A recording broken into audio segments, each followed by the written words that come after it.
All right, guys. So I hope you like the SEO tips and, getting yourself more visible in search results and, across the platform so far here in this course. Now, I'm here to tell you that, we all know this, and this is something I touched on before in the course, especially in the beginning, is that, YouTube SEO is so much more than just getting ranked in the search results. That helps for sure, and that's very important.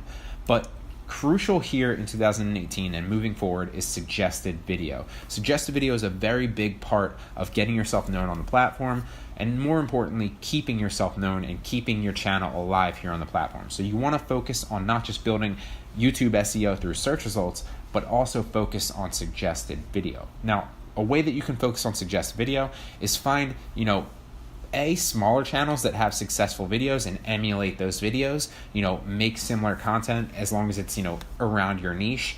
Make a similar title that's not the same, make a similar description that's not the same, obviously put your own spin on it, and similar tags that aren't the same. There's two ways to see the tags, 100% for free. You can obviously just look at the page source code and sort through and find their tags, or you can simply use TubeBuddy. Now, I'll plug TubeBuddy. Again, it's at the end of the course in that lecture.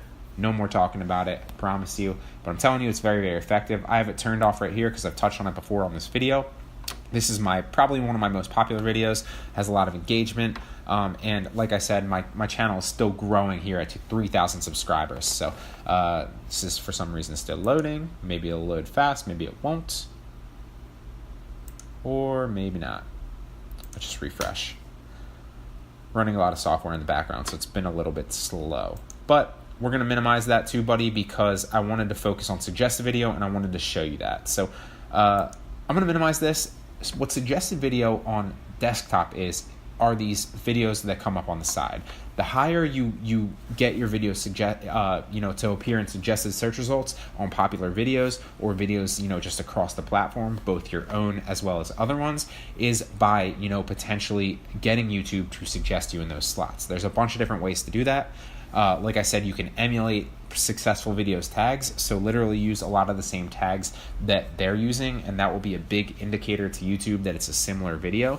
So that's a good method to use because YouTube, when it sees similar tags across the board on different videos, is going to index them slightly similar, and you'll have a big chance to appear in suggested video on that video. Another way to do that is something I'll talk about in a future video that I'm going to drop at the end in a couple lectures, I believe.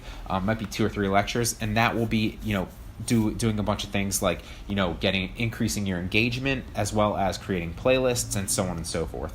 But like I said, I just wanted to preface this by saying focus on watch time. Don't just focus on, ranking in search results, because watch time, if I had to put a number on it, and obviously these are just made up fabricated numbers, but YouTube search results and SEO, so to speak, just search engine optimization and typing stuff into the search results, is a small piece of the pie. It honestly might be 20 to 30% of it, if that. You want to focus on that when you're first starting out. But suggested video is really the way to go, and the way that you're going to get a lot of views, a lot of subscribers, a lot of watch time, and a lot of traction is to get your videos in suggested videos. So on desktop, like I said, they're the videos on the right, on both your videos and other videos, and on mobile, they're the videos that pop below on the mobile feed.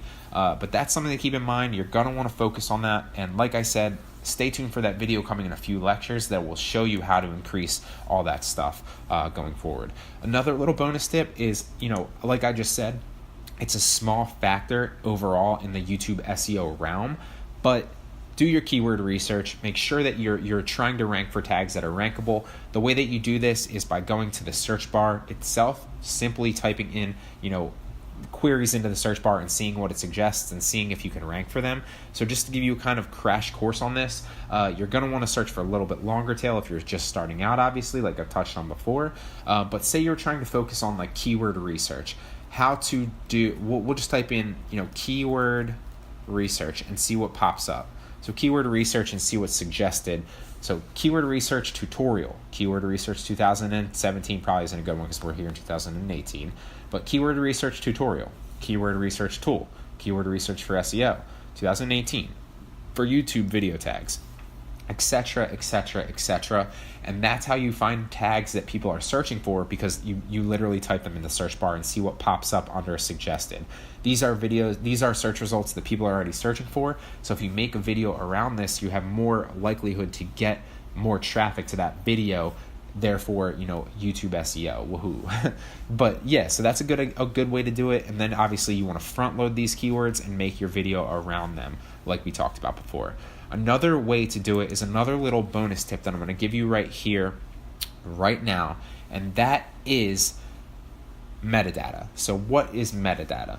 Metadata is definitely an outdated concept, like kind of, the titles and all that other jazz that we talked about in the keyword research, but it definitely is still important, and you want to focus on metadata, not because it's going to make a world of difference, excuse me, but because it potentially could help you. It can't hurt you, it can only help you, so why would you not do it? It doesn't take much effort at all, it's just a couple simple tweaks when you're doing stuff. So I'm recording this audio separate to my actual video file.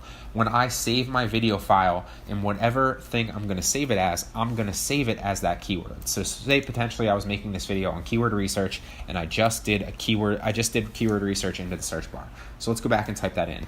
And I decided that I wanted to target keyword research for SEO because I went in and I figured out that I could potentially rank for that. The way that you do that, just to kind of show you, keyword research for SEO is going to show you all the people here that are ranking for this video. This guy's first, this guy's second, this guy's third, and the search results are a good indicator. So the more search results, obviously, the better and more high traffic that keyword is, because more people are making videos for it, etc.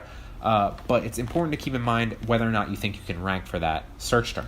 So for this specific example, for me, I could potentially rank for this because the fourth guy here has 12,000 views, and that's something that I could definitely target. So I might potentially model my video after his tags, his potential description, and so on and so forth. Obviously, this guy has 17,000, 10,000. So this is very, very easily rankable. And actually, I might make a video on this in my YouTube channel because I just stumbled upon this showing you. But then what I would do is I'd front load keyword research for SEO in my video title and my video description, and also in my tags.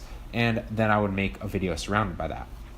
Then, like I talked about before, you want to focus this keyword specifically in your metadata. So I would save my video as keyword research for SEO. I would save my audio file as keyword research for SEO audio or something like that. When going to Canva and creating my thumbnail and uploading my thumbnail, I would save my ultimate thumbnail as, keyword research for SEO thumbnail. Something like that. It's front loading all your metadata with that keyword. It's a small thing, but it's easy to do. You're going to save it as something anyway, so it might as well save your keyword in your metadata. It just gives another little caveat, another little tool for YouTube to pick up on that's going to help index it according to that, search term. So that's another little SEO tip. I hope you enjoyed it. And with that being said, we're going to jump into the next lecture, but I hope you enjoyed those couple little ones. They're small, but they matter if you put them all together.